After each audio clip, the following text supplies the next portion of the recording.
mo si Miguel. Hulaan nyo yun. Huwag mo sabihin na sunuli mo ang sisig kay Miguel. Napilitan lang naman akong umuo sa kanya dahil na-corner niya ako eh. Dahil ayoko siya mapahiya, pati na rin kayo. Paano naman? Inay, ito na po ang desisyon ko. And for once, pwede bang hayaan niyo na lang akong magdesisyon sa buhay ko? Anak, alam kong lagi kong pinipilit ang gusto ko sa'yo. Pero dahil siguro dahil ina mo lang ako, alam ko ano makakabuti sa'yo. Tignan mo nasaan ka ngayon.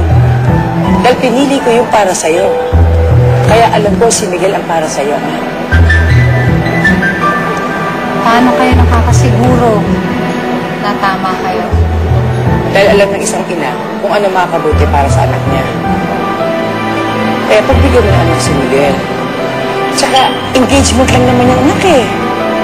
Pwede ka ba umatras sa kasal niyo eh.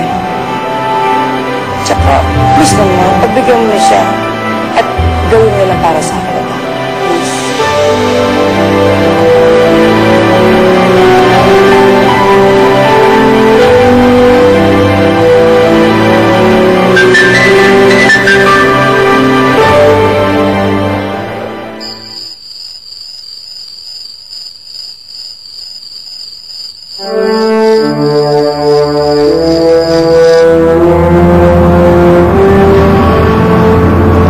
Pala si Totoy.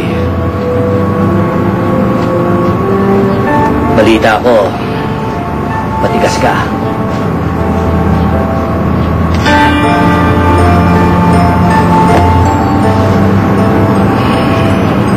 Alam kong hindi ka bulag at hindi ka bingi. At alam kong alam mo kung saan ako nakatayo. Yun ang teritoryo ko. Ang utos ko ay niluluhuran.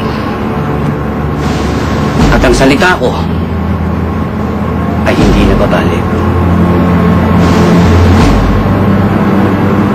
Kaya kung gusto mong patuloy na makinabang dito sa pier, Totoy,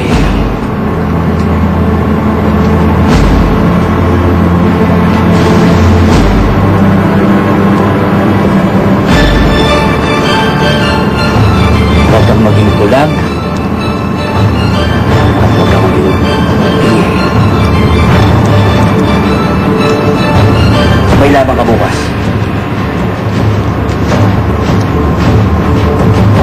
Masagdaban mo.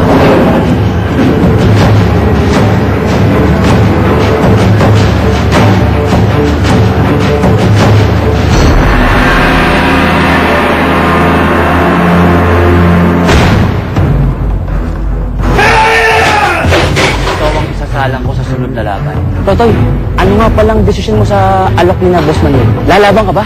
Malaki ang pusta ko doon. Hindi ka na maaaring tumanggi sa kanila, Totoy. Pag-iinitan ka naman ngayon. Hindi ka dapat matalo. Kahit sinong iharap mo sa akin, bossing, hindi ko uurungan!